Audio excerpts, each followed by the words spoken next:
asalaamaaleykum wa rahmatullah salaam fi ngeen mënti nekk ci àdduna fii ñun ñoo ngi fii ci France di leen jaajëfal di leen ziar di leen ñaanal rek fi ngeen mënti ngeen nekk si jàmm. On revient encore pour le podcast sénégalais du football Made in France avec Massène Diop sur Massène Diop on air.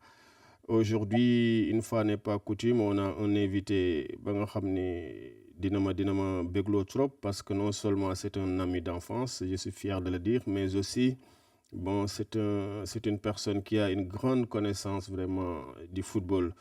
Depuis ñu nekk xale seen kër ñu fay gis ay 11 ak yenn France football nga xam ni vraiment ça nous a marqué.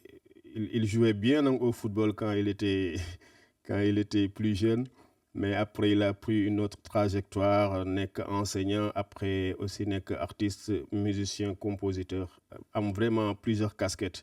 Avec moom tey nag la ñuy waxtaanal si sujet yu am solo parce que dañuy bëgg en même temps boole culture football le football en tant que soft power nu mu mënee boole parfois la musique la culture boole ko mu nekk benn melting pot ba nga xam ni day am solo. Donc tey suñu gan tey c'est l'artiste compositeur enseignant Moustapha Nam. Moustapha Nam, salaamaaleykum. waaw Massène Diop maa ngi lay nuyu. maaleykum salaam di nuyu ñëpp ñu déglu podcast bi. di am mbégte di am kontaan que nga invité ma ci Massène on air. Massène Diop on air, c'est ça. Voilà. C'est ça. Vraiment c'est un plaisir. Mais podcast moom day doon genre ataaya rek waxtaan bi xam naa dañuy bàyyi première question bi rek que tu te présentes ñu xam sa parcours. Bon yow moom tu es un homme de télé yàgg nañ la gis mais vraiment nga présenté wu pour familiariser rek avec les internautes comme que waxtaan la.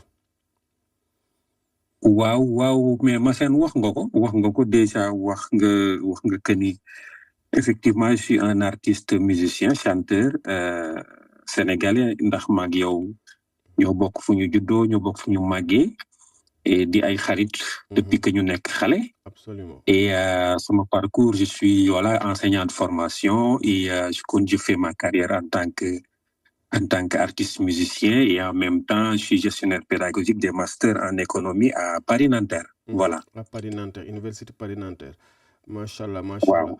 Machallah Moustapha, bon, on va aller ci podcast bi dugg ci rapidement.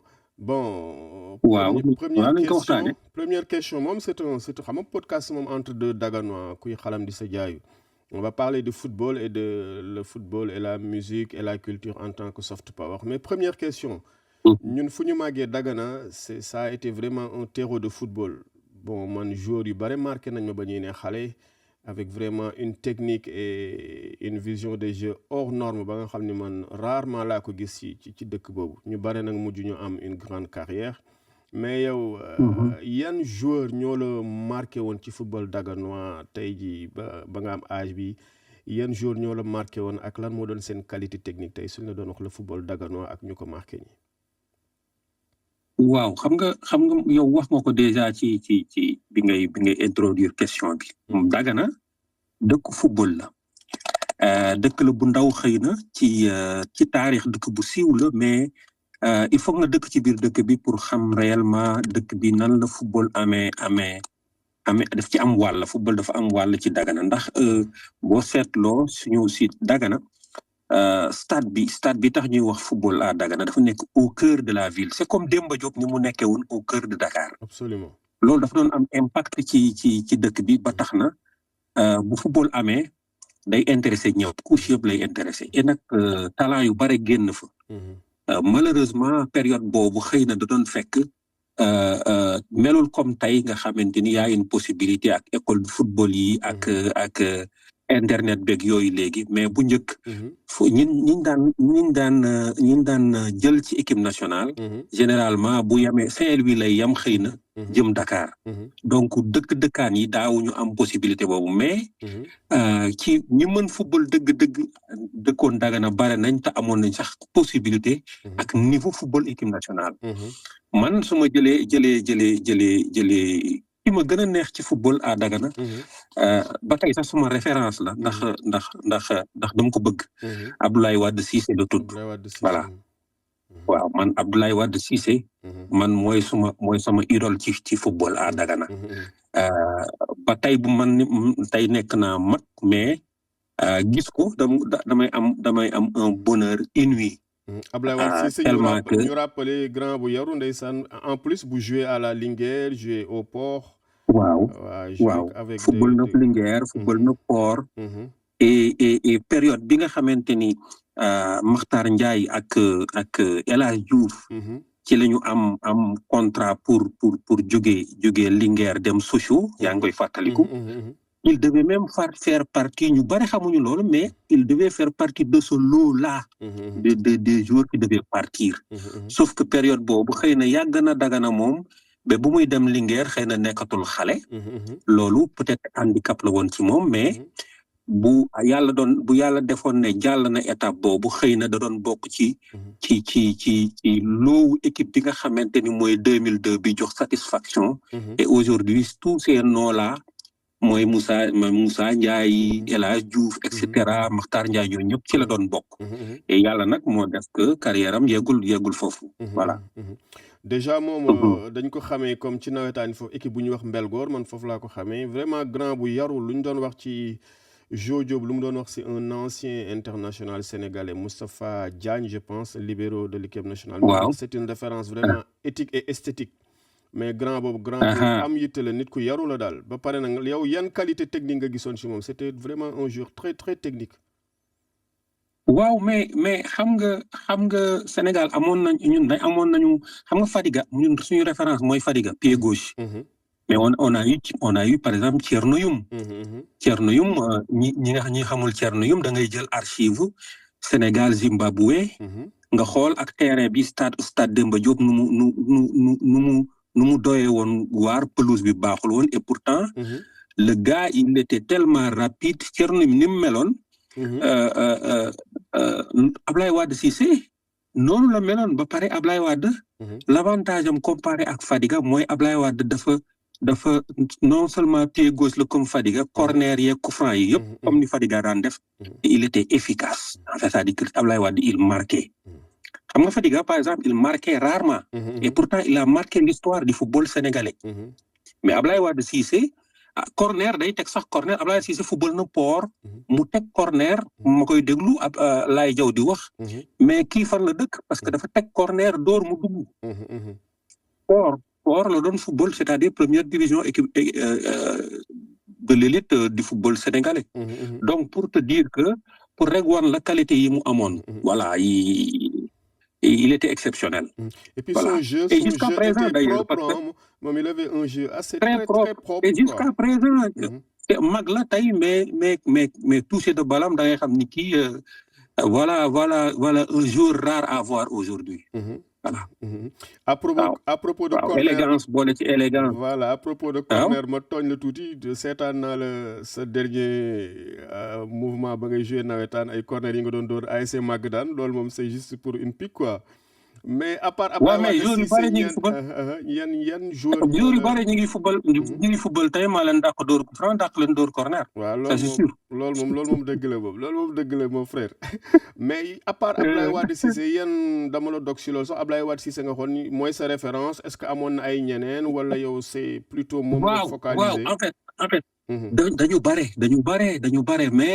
mais xaw ma ndax amoon na à Dagana amoon na équipe bu Diamaguène amoon na ko fa tuddoon match dëkkul woon Dagana match dëkkul woon Dagana je sais plus Ross Béthio la dëkkoon wala mais kooku aussi c'était un pied gauche extraordinaire ba pare dafa amoon doole corpulence am et puis tellement rigolo mais il faisait ce qui gars yi dañuy wax Sega Sakho par exemple bi ñuy expliquer football sénégalais on parle de Sega Sakho daan na la dribbler sans mu laal bal bi match c'était comme ça c'était un très grand joueur mais man keneen ku ma ci gën a marqué moo doon Baye Gallo Ndiouk Baye Gallo Ndiouk à Dagana Baye Gallo Ndiouk c'était comme Redondo au Real, du temps de Redondo au Real. Élégant. Voilà. Avec l'ASC Foyer. Élégant. C'était élégant, ouais. Voilà, élégant, extraordinaire. Kooku dem na ba football GIA.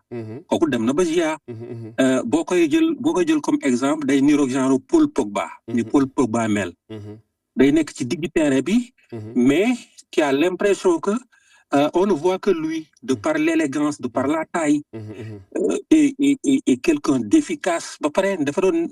C'était un milieu défensif, nous voyons 6 à l'époque, mais quand il avait la balle, tu as l'impression que c'est un milieu offensif.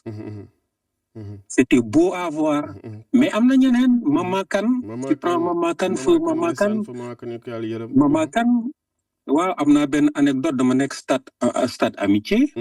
Jaraaf mooy fin wu ñoom Cheikh Seck ak ay Moussa Diop kinum seen fin quoi. fin de carrière. maa ngi toog di seetaan benn waay.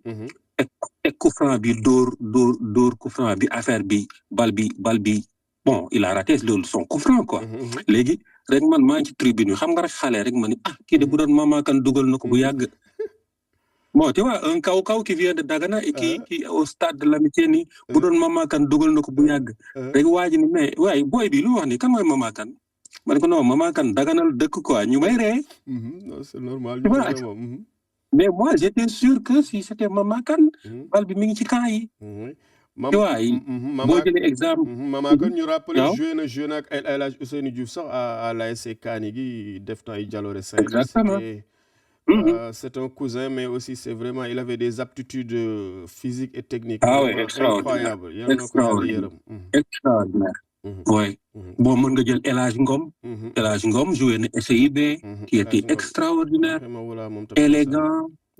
Voilà, tu prends Cheikh Cissé, un 9, comme Lewandowski, un 9 qui ne rate jamais. Cheikh Cissé, c'est l'efficacité absolue, très technique. Tu prends Saïbatou Yag, qui a été exceptionnel. Il jouait, tu as l'impression que voilà, c'est le patron qui joue, c'est le boss, quoi. Ça, voilà, il m'en encore et encore, quoi. Donc, Dagana, c'est une ville de football. Oui, vraiment, c'est une ville de football. Lol, c'était vraiment la question entre nous, parce que nous déclarons aussi, si nous parlons de qui xalam di sa jaayu dal comme nous. Voilà, c'est ça. Mais Moustapha Nam, en tant que, en plus, nga nek chargé des masters à l'université de Paris-Nanterre, mais aussi tu es un artiste compositeur. Mais gis nañ ni la musique toujours dafa mës a accompagner football. Je pense la plus grande victoire du football sénégalais mooy par rapport à la musique mooy bu Youssou Ndour waaye avec Axel Red lors du mondial 1998, je pense c'était la cour des grands doon la tudd woon de. C'est ça. Voilà gis am na tamit gis nañ tamit comme genre son bu ñuy wax Zangalewa bu yàgg boobu nga xam ni dans les années 80 dañu ko dégg.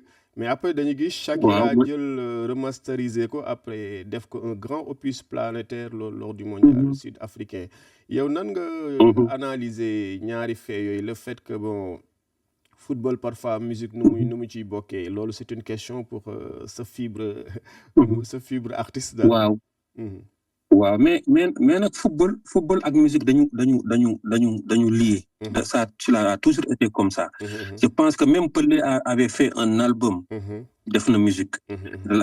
Tu prends Georges Weah, il a voulu le faire. Roger Mila, il a fait sport ci boppam moo lié wu ak musique. Ak Gadji Sely, je pense. Gadji Sely bu waaw Gadji Sely pareil. Ba pare boo seetloo musique day gunge sport. Ni ngay waxee Youssou Ndour qui a été avec Axel Red ñu defandoo coupe du monde avec la cour des grands defandoo en 98. noonee la Shakira defee Waka Waka yi en reprenant mooy morceau bi mu reprendroon nga xool Magic in the Air boo xoolee avec Magic System. Magic in the Air, allez coupe du monde tu n'entendais que ça et tu te dis mais en plein coupe du monde, il y a un groupe africain qui tourne en boucle. Lolo musique rek moo ko mën. Musique en fait musique mooy loo xamante ni tu lui fermes la porte, elle passe par la fenêtre. Et loolu charme musique la. Donc du man du lu ma bett quoi. te ba pare yow seetlu nga ko bu Coupe d'Afrique amee. On attend à ce que les chanteurs def ay hymne ou ay morceaux dédiés à l'équipe nationale. Coupe du monde, ça a été la même chose. Je pense que la musique a tellement accompagné le football que finalement, pour moi, elles sont en tout cas, il s'agit de deux activités très, très, très liées. Voilà. Absolument. Voilà. Bëgguma juum mais daf mel ne même Baaba Maal Coupe du monde 2002 defoon na fa prestation je veux pas su ma juumul. Mais yow waaw. Justement, waaw, c'est pour la transition pour 2002 en tant que ku bëgg football lu ñu gën a marqué pour l'instant dans le palmarès bon entre guillemets du football sénégalais en monde de vision mooy place de quart de finaliste bu Sénégal bi am au mondial 2002 yow en tant que kuy seetaan football nan nga vivre woon cette compétition est-ce que tamit benn instant yaakaaroon nga ni amoon nañ les moyens sax jàll demi-finale affronter le Brésil et lu ne mënoon na am nan nga vivre cette compétition en tant que ku bëgg football. waaw xam nga dañu yam quart de finale. musuñu fa yegg. ñun musuñu woon sax dem coupe du monde. ñu dem quart de finale. yaa imagine loolu lu prouesse boobu c'est une prouesse. lu rëy la. mais boo toogee nga analyser affaire bi bu baax. le Sénégal était même capable d'aller en finale. waaw mais il y a un mais c'est-à-dire que boo seetloo bu ñu demee suñu match contre Turquie. avant ñu dem contre Turquie kan la ñu dajeel bi Henri Camara di dugal 2 buts. xam nga Henri moo ñu qualifié loo. Suède waaw. waaw xam nga Suède Henri moo ñu qualifié loo dugal 2 buts. ñoom Henrik Larsson ak Zlatan Ibrahimovic. waaw mais on avait des joueurs yoo xamante ni ils étaient suspendus par exemple Salif Diaw. il était suspendu. xam nga Salif Diaw dafa amoon carton. ñu suspendre ko. Amdi Faye moo football. ak Fadiga je crois Salif Diaw ak Fadiga. Amdi Faye moo football à la place de Salif Diaw. C'est ça. Alors Amdi Faye a été exceptionnel. xaw ma kan keneen mais en tout cas Amdi Faye était exceptionnel. contre la Suède. Et bizarrement voilà on ne change pas une équipe qui gagne. Bizarrement une fois c'est vrai que Salif Diaw moo doon titulaire. mais mais l'erreur de Bruno Metsu. mooy le fait que mu dindiwaat Amdi Faye. teg fa Salif Diaw. c'était pas à faire. doguma la sax parce que temps yi am na Amdi Faye mi ngi def benn interview avec suñu consoeur Sport L je pense noonu la média boobu tudd mi ngi wax ni mënoon nañ jàll niveau boobu suñu amoon avec plus d'honnêteté xam naa mooy li ngay wax quoi. donc am na nu mu doon demee rek waroon nañ mun jàll palier boobu. waaw il peut pas mënul wax ne moom dafa waroon nekk titulaire ce serait un peu trop prétentieux de sa part mais ku xam football dëgg di nga xam que ni ñi seen yaram tàng ñoom ñoo war a continuer bu sa yaram seddee pour nga reprendre le rythme day jafe te instant boobu Amdi Faye mi ngi nekkoon ci élan bu doy waar donc liñ ko doon bàyyi mu football même bu fekkee deuxième mi-temps sax dafay jeexal mu génn kële dugg beneen bi mooy aussi les dieux du football n'étaient pas avec nous ce jour-là la preuve à Massène première mi-temps Fadiga dugal na but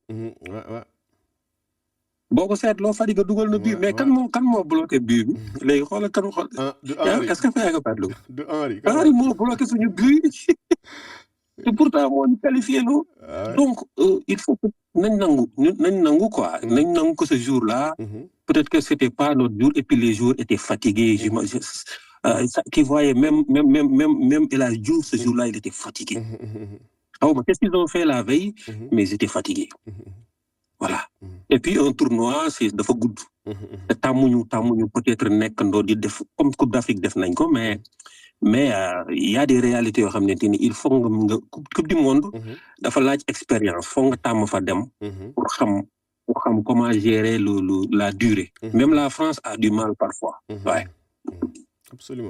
Absolument dañuy aborder beneen question le football en tant que soft power bon avant ñuy aborder les Sénégalais yu dem Arabie Saoudite mais récemment gis nañ la boîte on parlait déjà de Shakira son ex-mari Gérard Piqué sa boîte mi ngi organiser genre super coupe d'Espagne en Arabie Saoudite yow non analyser loolu le fait que football léegi xaalis mun na def lu bare des stars planétaires yu ne ba Espagne war leen indi ba Arabie Saoudite nan nga analyser xaalis ak le soft power la bu football mën léegi à travers le monde. waaw xam nga affaire yi ñaar la y a le soft power. Hein? Il y a le business. Voilà, même si c'est lié, mais ñaar la. Si tu parles du soft power, Arabie Saoudite, ñoom tuddati fi ñu footballé woon coupe du monde bi passé. Comment il s'appelle? Qatar. Le Qatar. L'Arabie Saoudite ñoom ay kii lañu. En fait c'est des concurrents. Sur ce plan-là. dañuy xeexante Arabie Saoudite sax def na le tout pour que Qatar bañ a organiser coupe du monde.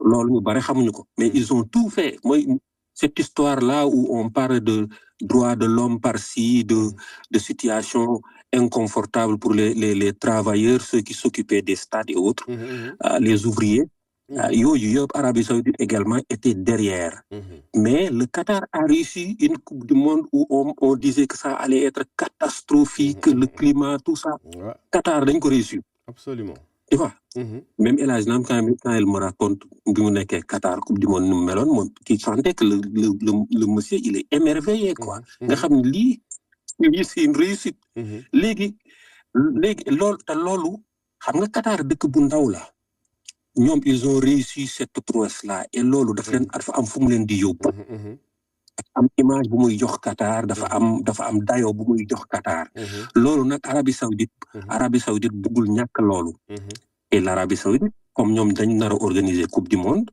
il leur faut organiser des tournois comme ils le font ci ay tennis ak yeneen activités sportives alors loolu da leen di jox image donc c'est de bonne guerre ils vont continuer à le faire des tournois de tennis par-ci du football par-là d'ailleurs ils ont ak le fait que également ils ont leur championnat ils l'ont boosté à coup de millions d'euros pour que les grands joueurs viennent xaw ma yaa ngi seetlu loolu mais loolu c'est le côté soft power voilà mais beneen bi côté bi mooy business bi si nekk business bi mooy Cosmos c'est la boîte de Gérard Piqué Gérard Piqué il organise des tournois un peu partout il est parti voir les Arabes leur a vendu l'idée d'amener li ñuy wax super coupe super c'est ça non super coupe il l'appelle super coupe oui c'est ça il y a tellement de matchs super coupe Copa del Rey championnat les joueurs sont fatigués mais ñoom les businessmen du football tout ce qui les intéresse c'est de gagner de l'argent ils ont créé léegi super coupe bi xam na la demee ils disent ok on crée le tournoi Arabie Saoudite ni waa d'accord naa léegi Arabie Saoudite xam lu ñuy def ñoom li leen intéressé mooy yow li ngay woowee le soft power c'est-à-dire l'image su fekkente ni Barça ak Real qualifié nañu demi-finale ñu ni ok Piqué donc on est d'accord que tournoi bi demi-finale beeg finale bi ñu joué ak Riyad léegi bu ñu ñëwee Riyad ñu defee demi-finale bi foofu ak finale bi ils font le tout pour que Barça ak Real qualifié wala Barça kese qualifié finale ou Real façon dana am kenn ku ci qualifié et leur tournoi est réussi gis nga li Barça dóor Real 5-2 changé wul dara sur le fait que Real gagne plus que Barça. Ouais parce que da ngay gis ay yenn pays yenn club yi di kaa sax mais mooy côté business bi nga wax gis nañu même la chaîne de l'équipe dégg naa seen reportage bu ñu def ci match bi c'est le record hein donc c'est carrément du business pour tout le monde hein. waaw ñun ñëpp ci l'équipe lañ ko seetaane ñun ñëpp ba pare Real par exemple Real dóor nañ ko 5-2 xanaa ku gagné tournoi yaa war a ëppale waaw voilà mais c'est comme la boxe mais c'est comme la boxe Mike Tyson vient boxer mais comme Mike Tyson moo la ëpp tur moom il empoche plus que toi Real ils ont empoché 6 millions d'euros Barça ils ont empoché 4 millions 500 parce que Atlético bi demoon demi-finale xam nga Atlético bi demoon demi-finale ñaata lay empoché 1 million d'euros point barre parce que il y a les Mbappé et les autres daal voilà c'est du business donc le football aujourd'hui il fonctionne comme ça Absolument, ça Voilà, c'est à fonctionne prendre ou à laisser, à laisser. mais c'est comme ça. C'est ça. Mais sur le plan sportif, nan nga gisee match bi avec Ancelotti après muy tresser des lauriers à Mbappé, bon, critiquer le reste de son équipe. Bon, c'est vrai que Barça ak Lamine Yamal ak Rafinha bis ba moom seen yaram dafa tàngoon. Nan nga analyser match bi du point de vue sportif? Ouais. Bah, en fait, si on parle de Ancelotti, Ancelotti, c'est un manager.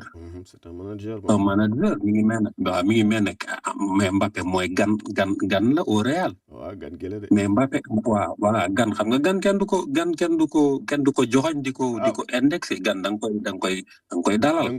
Et comme ils a, ouais, da nga koy dalal. Et alors que les autres, tàmm nañu déglu Ancelotti mu leen di encenser. Donc le jour où il leur dit vous n'avez rien fait aujourd'hui, c'est pas grave. C'est du management. Par contre, Mbappé, comme il commence à marquer, c'est bien de lui dire, c'est magnifique ce que tu fais. Moi, je serais à la place d'Ancelotti, je ferais pareil. Donc, Bouziken, c'est un discours de façade management là. Il pousse Mbappé à faire mieux que ce qu'il fait, parce qu'il commence quand même, Mbappé, depuis 2 semaines, il commence à s'intégrer. Ouais, surtout sur le Mbappé qu'on voit maintenant, beaucoup Mbappé bien commencé na ñëw. Très bien, donc il faut encourager ko. Mais ñi ci des ñi tu feras savoir que on est complètement passé à côté tey affaire yi doxul footballu leen.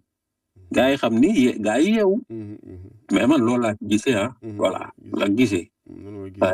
Absolument. Mais pour rester en Arabie Saoudite, déjà, il y a le business, il y a le soft power, mais nan nga analyser départ vers l'Arabie Saoudite, il y a Sadio Mané, les stars comme Benzema, Kalidou Koulibaly, N'Golo Kanté, Neymar, le sportif dans tout ça. Est-ce que c'est juste le business ou le moyen de c'est le soft power et le business? Est-ce qu'il y a un intérêt khalis, mais peut-être c'est juste le soft power, quoi? Non, le soft power, c'est du côté de l'Arabie Saoudite. Ñoom ci am intérêt. C'est pour leur visibilité et tout. Mais les joueurs qui y vont, c'est pour gagner de l'argent en masse. Absolument. Koulibaly, il n'a pas caché qu'il est parti pour gagner de l'argent. Moom na beaucoup. Damay dem Arabie Saoudite pour wut xaalis. Mais est-ce que c'est le niveau voilà. Est-ce que c'est le niveau wàcc na ñi ci bëgg garder seen niveau ñi ngi koy garder. C'est ce que j'ai remarqué. Kalidou Koulibaly par exemple boo ko delluwaatoon Naples il va faire la même chose. Parce qu'il a am âge il a l'âge c'est vrai mi ngi magal. Mais défenseur bu plus muy magal plus expérience am di ko amal njariñ. Mais am na ñu wax commencé na jël poids bien que match bi passé gis nañ ko mu dugal mais commencé na jël poids aussi. Bon, moi je ne pense pas. Man, Koulibaly, je crois qu'il est encore là. Si on parle de Sadio Mané, le Sadio Mané de Liverpool n'est plus le Sadio Mané d'aujourd'hui. Il faut l'accepter. Mais il faut que Sadio Mané laaj effort. Parce que Sadio Mané, il lui faut courir, il lui faut faire des feintes, des dribbles, changement de direction, rupture entre autres dafa am lu mu laaj dafa laaj jeunesse en tout cas laaj na nga nekk ndaw. Sadio peut-être que ci football dootul xale quoi. Mais il reste toujours dangereux. C'est ça la force de Sadio Mané mën na nelaw mais boo fais gaffe bu amee occasion boobu mooy tuddee ko dugal. Il est talentueux. Mais le Sadio Mané d'avant on ne l'a plus. Il faut que nit ñi nangu ko. Il faut que ñu résigner à cela. Mais est-ce que yaakaar nga ni parce que foofu y a Sadio Mané, Habib Diallo, Koulibaly est-ce que yaakaar nga ni le fait que ñu dem Arabie Saoudite am na benn impact négatif bu mu am par rapport au niveau de l'équipe nationale du Sénégal? Ouais, en tout cas loolu su ma ci waxee ce n'est pas objectif parce que man gisaguma ko pour le moment. Habib Diallo reste Habib Diallo bi doon football Strasbourg moom laay gis équipe nationale ba tey tantôt il marque pas, il y a une irrégularité. Habib Diallo noonu la mos mel amul il y a pas une régularité. Mais ça reste Habib Diallo. Sadio Mané avant sax muy jóge Liverpool on sentait que affaire baa ngi doon wàññeeku quoi. Ouais, c'est waaw c'est la loolu ko gis dialectique seetlu du woon nañ sportif, ouais, ouais, ouais, c'est ça, c'est ça. voilà il faut l'accepter maintenant nag est-ce que lii fait ñu dem Arabie Saoudite moo tax pour moi yooyu c'est des parce que Ngolo Kanté dem na Arabie Saoudite et pourtant après bien après presque 1 an ou 2 ans waat nañ ko mu ngi football. Ouais, absolument loolu waaw aussi c'est vrai, waaw absolument. ci Moussa footballeur bi la rek quoi. ci footballeur bi la. Exactement. Mais Moussa Fanam, yow ban bilan technico-tactique, bon, il y a les résultats. Ngay def ci le passage de Aliou Cissé en tant que sélectionneur de l'équipe nationale du Sénégal, avec notamment sacre en Coupe d'Afrique des Nations, mais aussi sur élimination à la CAN en Côte d'Ivoire. Mais globalement, techniquement et tactiquement, nan nga analyser le passage de Aliou Cissé en équipe nationale en tant que coach? waaw Aliou Cissé man yàgg naa ko wax c'est-à-dire que Aliou Cissé comme Didier Deschamps ñoom ils n'ont pas un beau jeu seen football rafetul équipe yi ñuy yore du am football bu rafet mais ñoom seen les résultats plaident pour eux ñoom résultats yi ñu joxe dina jafe trop nga critiquer leen ci yow daal da nga dina football bi rafetul nangam mais pour ñu dóor leen day jafe déjà dañuy blinder seen ay défense et ils cherchent à avoir des opportunités noonu la France di footballer noonu la Sénégal di footballer depuis bien des années et les résultats sont là. Tu vas me dire peut-être Aliou daf fi yàgg moo tax mu am résultat mais en tout cas les résultats sont là.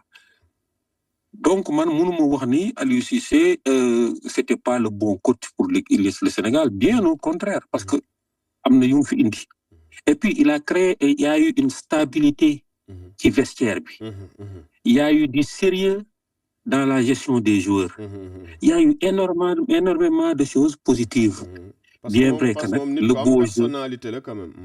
Ah oui Aliou Cissé doo ko fonto. waaw loo ko mënti wax voilà moom nit ko am léegi nag personnalité la. loo ko mënti wax.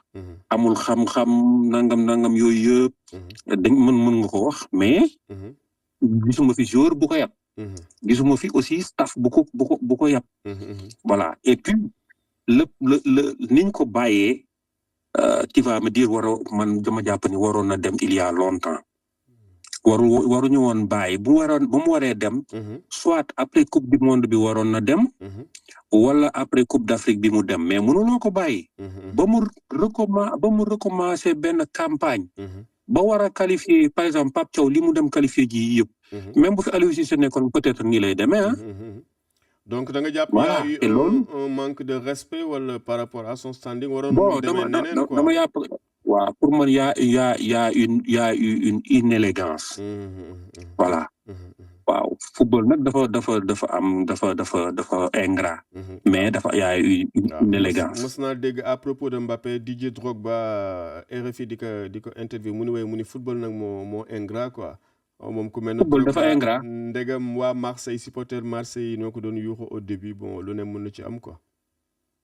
waaw football dafa ingrat ki la jox coupe léegi buñ ko dóoree 3 défaites d'affilée rek ñu ne yow kii rek nu mu tudd le coach là l'espagnol là le coach de Manchester City. Guardiola tuutee des gars yi bàyyi ko. waaw commencé nañ sax di ko defal ay vidéo di kaas. oui.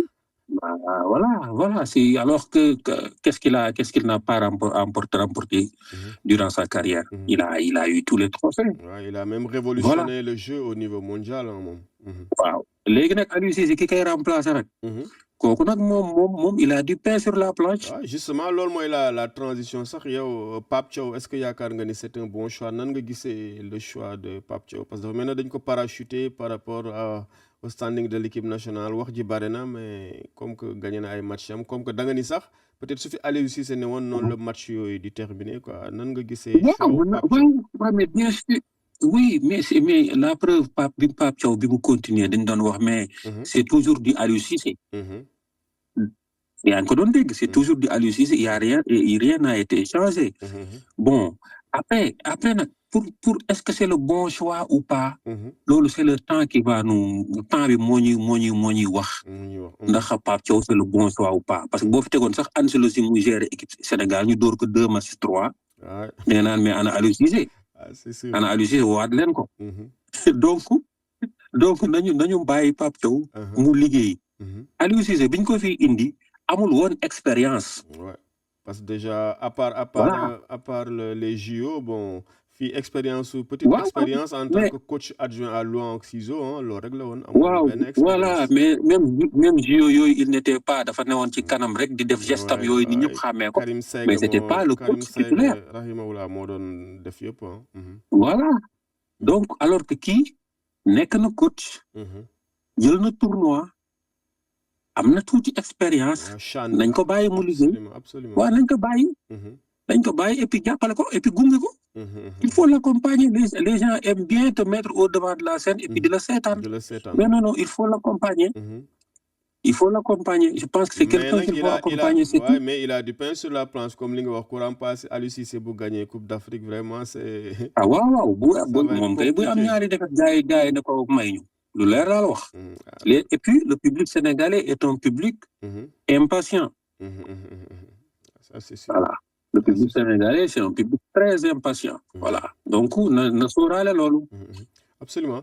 Je rappelle que ñoo ngi ici sur le podcast sur Massène Diop on air le podcast sénégalais du football made in France. Moustapha yow tey jii noo gisee niveau joueur sénégalais à travers les championnats européens yan joueurs ñoo la ci marqué ak yan prétention nga yaakaar Sénégal war na ko am par rapport à la prochaine CAN ak les qualifications pour le prochain mondial. waaw joueur yi ma gën a neex moi j'aime bien Lamine Camara. Lamine Camara voilà je pense que bientôt. mi ngi mel ne genre continuer comme ça mi ngi mel ne genre Toni Kroos yu ndaw yooyu de macha allah. ah oui je pense que bientôt su continuer nii. mën na Angleterre la jëm. ça c'est sûr. te nommé nañ ko deux fois comme meilleur jeune joueur africain ça aussi. deux fois c'est un très bon joueur. waaw Iliman Ndiaye. il est talentueux. avant Iliman yan qualité nga gis si Lamine Camara maa ngi yàq sa wax di wax Toni Kroos yan qualité nga gis ci Lamine Camara. mais Lamine il a tout en fait xam nga je pense c'est ça Magassa lañ koy booleel ba fële. Monaco waaw. mais Monaco mooy le capitaine là. te kooku quand il est absent da ngay gis ne. Lamine il n'est pas à l'aise. Et voilà c'est un duo exceptionnel Lamine non seulement en fait il a tout palette yëpp la yore non seulement il est technique. donc il a de ses passes yoo xamante ni il a une force de frappe. il est coup franc balle arrêtée yi c'est lui qui les tire alors que mi ngi doog a ñëw Monaco. tu vois souvent Golovin ci boppam souvent dañ koy teg banc. pour mën rek. ak ñaar ñooñu ci digg bi ñu téye milieu bi. te xale la quoi. Et en plus de cela défensivement il est là quoi. il va au charbon day ñafe. te loolu lu baax la quoi lu baax la je pense que il a des qualités quoi beaucoup même. beaucoup pour man beaucoup plus que Pape Matar Sarr. Pape Matar Sarr absolument. Iliman Ndiaye nga ne. voilà j'aime bien Pape Matar mais qui est. moi j'aime Pape Matar. j'aime bien Pape Matar Sarr. mais je trouve que Lamine Camara football Lamine Camara moo gën a efficace. Absolument. voilà Pape Matar c'est la beauté quoi. yaa ngi doon wax léegi yaa ngi woon ci Iliman Ndiaye man maa la dog Iliman Ndiaye nga ni joueur yi nga doon wax après da nga wax. waaw man Iliman Ndiaye en fait Iliman Ndiaye. boo ko comparé par exemple boo demee lu manqué Iliman Ndiaye. moom la Marseille am léegi c'est-à-dire que loolu la Iliman Ndiaye war a corriger ci football. Iliman Ndiaye il déstabilise toute une défense. loolu jàmbaar la ci. yàlla loolu la ko may. mais loolu la Greenwood bu nekk ba à Marseille. l'anglais la. waaw Greenwood waaw. voilà moom mooy pendant kii Iliman Ndiaye bi que Marseille amee lañ bàyyi Iliman Ndiaye parce que ce gars-là il marque. ouais. tu vois et ils ont le même façon de jeu bi lañ am dañuy déstabiliser défense en un geste mais kay day dugal. dafa am solo loolu day. Iliman waaw attaquant bu dul dugal day des. c'est le même problème ak le Saint-Louisien là mu tudd Ismaël Sarr. Absolument. Ismaël Sarr il est comme Ismaël Sarr moom mooy Dembélé Sénégal. c'est-à-dire que c'est des joueurs qui sont exceptionnels mais inconstant. Dembélé mën na am 20 occasions ñaar lay dugal. Ismaël Sarr c'est la même chose. Et il peut pas être un éternel espoir, c'est pas possible. Vraiment. À un moment donné da ngay confirmer wala c'est mort. Voilà, man loolu laa remarqué ci footballeur sénégalais à l'étranger. Voilà. Absolument. Mais kon ak beneen question bi des na bi nga répondre mooy yan prétention nga yaakaar Sénégal war la am par rapport à la prochaine CAN ak qualification mondiale yi. mais Massène Sénégal léegi Coupe d'Afrique dem jëli coupe rek de.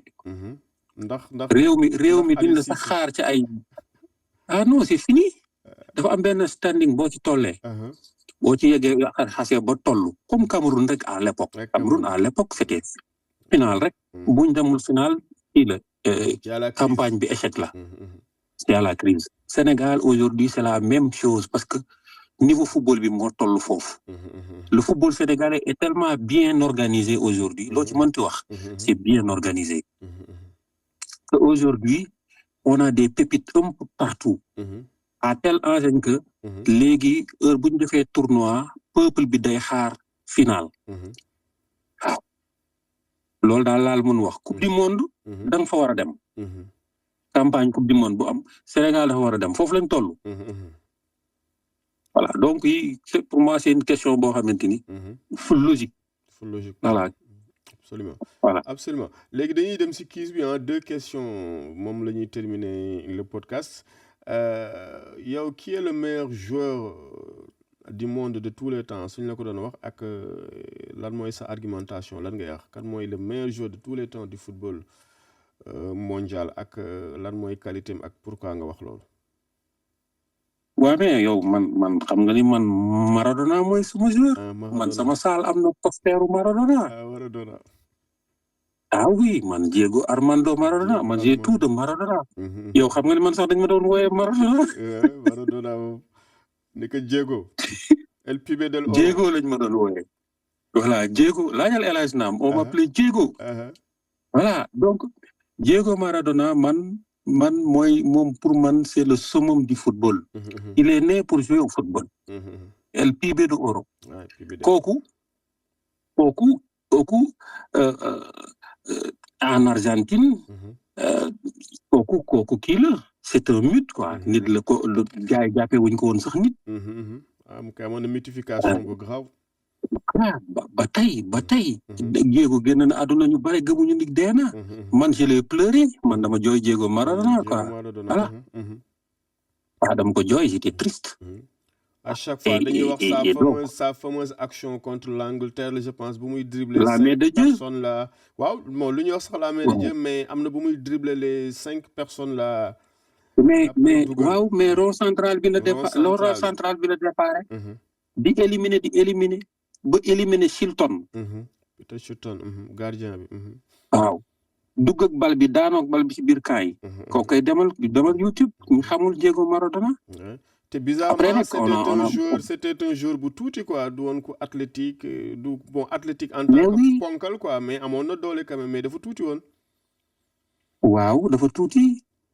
mais loolu dafa trapu en fait dafa trapu. am mooy voilà mooy li gars yi mais mooy li Riscard doon wut ci joueurs yi. seetlu woo Barça benn moment. ay ñu gàtt rek ñuy football.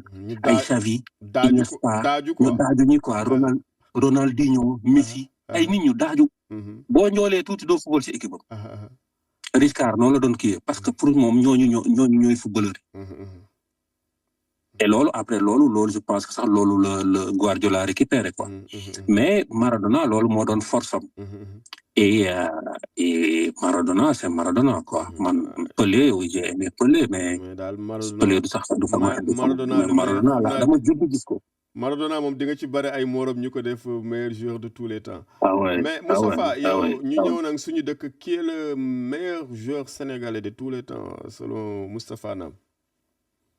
mais man j'aurais du mal parce que le meilleur joueur Sénégal c'est difficile nga wax le meilleur joueur parce que paa yi boo waxee paa yi dañu la wax Sega Sakho. mais après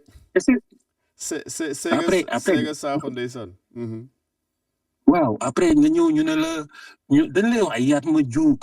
après ñu wax la ñun xam nga ñun ñi ngi fekkee Bokandé Thierno Youm après fekkee El Hadj Diouf Fadiga ñëw fekkee Sadio Mané mais Sadio Mané moo ëpp trophée comprendre nga mais est-ce que Sadio Mané mooy meilleur joueur de tous les par exemple El Hadj Diouf en 2002 El Hadj Diouf a séduit le monde entier absolument moom mu neex la El Hadj Diouf mu neex la ak mu naqadi la parce que ay mbiram parfois dafa soof mais moom ba Brésil sax dañu ko joxoon benn surnom Runino tellement il avait marqué les esprits mais El Hadj Diouf El Hadj Diouf il y avait une étoile sur sa tête en 2002 il était exceptionnel. waaw parce que gars yi dañ koy fàtte mais ci équipe type mondial 2002 moo ne ci attaque bi moom ak Ronaldo ak Ronaldinho. voilà et pourtant El Hadj Diouf du sama joueur de. mais dama koy nangul loolu man 2002 je ne voyais que El Hadj Diouf waa ji dafa am fit bu ko neex lay def. et le monde entier le regardait faire. li Maradona doon def 86 di dribble di éliminer nit ñi El Hadj Diouf noonu la doon def 2002 mu neex nit ñi moom ak Ronaldinho ñoo ko doon def en 2002 Ronaldinho donc boo ma waxee Sénégal dama la wax bon après kan laay wax quoi El Hadj Diouf xëy na dàqu fi parce que waxu googu mais ni bon Sadio Mané ëpp trophée 2002 yaa ngi nuancé quoi bon am nga waaw du ma xam mu déggoo au départ nee naa la sortir du lot daal non awma ko j'aurais du mal. mais jàpp nga ni daal ñaar ñooñu moom su doon am si ñaar yooyu lay doon daal. non Bokandé. ay Bokandé. mais Bokandé Sénégal demul Coupe d'Afrique mosul dem Coupe d'Afrique ñu wax Asmara. Bokandé ñëw septembre 85 xaw ma dugal 3 buts. stade Demba Diop. nit ñi di jooy di ko topp Bokandé 85. transfert record la def. jóge Metz war a dem PSG ñu koy fay 25 millions CFA. à l'époque. imagine c'était à l'époque vraiment exceptionnel. waaw ñëpp bëggoon gis Bokandé. xale yu jigéen ñi taaru yëpp bëggoon Bokandé ànd ak ñoom. ku nekk ak sa temps de moom mi ngi noonu. les gens oublient ça. donc bu ñu wax Sadio Mané tey dam lay reeni la mais Bokandé am na fi. aduna bi yëpp bëgg xam Bokandé il était le meilleur buteur du championnat français temps yooyu championnat de France bokkoon championnat yi ëpp niveau ci monde bi moo doon meilleur buteur voilà donc bu ñu fàtte Bokandé quoi Bokandé c'est un mythe moom tamit absolument moo tax ñooñu ñi ma la limal ñii ñëpp j'ai du mal à choisir ci ñoom kenn mais bu ma doon choisir dem naan la Bokandé Bokandé c'est un bon choix waaw mais Moussa ñoo ngi de toute façon Bokandé entre Bokandé Sadio Mané El Hadj Diouf mais tu penches du côté de Bokandé mais Moustapha def nañu ay 47 minutes de podcast je pense que affaire bi neex na gis nga de waxtaanu kii la bon man dama yaakaar Fatima football quoi waaye non man su ma la tànnee podcast ça veut dire xam nga dara ci football loolu kay moom da ciy am solo quoi mais je sais pas léegi dernière question def na question yi jeex na xam naa dañ lay bàyyi rek yow tu es un artiste compositeur tu es aussi un enseignant gis na tu as aussi des projets au Sénégal avec notamment lu mu tudd école FAD bi may gis ak yooyu xanaa ñu bàyyi rek nga wax tout say projet pour ñu conclure. waaw bon waaw il y a l'école FAD c'est une école préscolaire élémentaire jusqu'en classe de CM2 boo xam ni maa ngi ko ubbi fële à Saint-Louis et il y a le festival Diallo Wally de Dagana que j'organise chaque année maa ngi koy organiser au mois d'août de chaque année di ci inviter les plus grands artistes de chez moi au Sénégal et bientôt il y aura pas mal d'artistes du côté de l'international yu ñëw Sénégal sama dëkk nag Dagana fa lañ koy defee chaque année d'accord muy sa dëkk yow tamit donc ñoo ko bokk et waaw et kii Noël yi chaque année léegi dañu décider xale yi parce que baax na aussi la petite enfance ñu leen di fàttaliku xale yi ci lañ bokk donc dañ leen di organiser foofu loo xamante ni ñu ngi koy woowee le baobab géant ou la fête des enfants de Dagana nga xam ni y a l'association Dialawali dañuy jënd ay cadeaux yu bare donc man ci bégal xale yi donc jël toute une journée où on organise un événement pour que vraiment que les enfants soient heureux, soient contents d'avoir été bien à l'école, jàng nañu def nañu lépp li ñu waroon def ñu defal leen fête. Donc yooyu yëpp y a plein de projets que je mène donc yow xam nga ma man projet rek laa bëgg. Voilà donc ci yooyu laay yëngatu quoi. Et là bientôt je sors mon prochain album. Là je joue ce 25 janvier à la Bellevilloise ici à Paris. Et puis en mi-2025 je sors mon 5e album. Voilà. Absolument. Amna solo. Vraiment, ça a été un plaisir ñu def podcast entre amis et aussi waxtaan ci football ak la culture. Vraiment, ça a été un immense plaisir. Te xam naa dina neex aussi suñu clic bi entre guillemets suñu xarit yi. Léegi dama lay bàyyi rek ñu nga tàggatoo internetu Massène Diop on air. C'était un podcast un peu spécial dafa jaxase football culture parfois yëpp dañuy daje ci benn assiette. waaw ma lay gërëm di la sant yow Massène Diop. waaw li ñu liyee dafa bari mais di gërëm et puis ñëpp ñi ñuy déglu. di la encourager n'arrête pas en si bon chemin. yaa ngi def liggéey bu rafet. liggéey bu am njariñ. Voilà, liggéey bu am njariñ donc n'arrête pas en si bon chemin. N'arrête pas, c'est ton ami qui te le dit, n'arrête pas. Merci mon ami, c'est gentil. Mais non lay demee kon c'était le podcast sénégalais Made in France, le podcast du football Made in France, comme on dit, le podcast sénégalais du football Made in France, avec comme invité Moustapha Nam, enseignant, artiste, compositeur. Vraiment, il a plusieurs cordes à son arc. Moom la ñu invité woon et c'est avec un grand plaisir. Ñu def noonu ñoo ngi leen di jox dig daje ba beneen dans la semaine pour d'autres podcasts plus sportifs. Ayca ñoo ngi lay ziar Moustapha ñu def noonu. Merci. Allez, au revoir. Merci.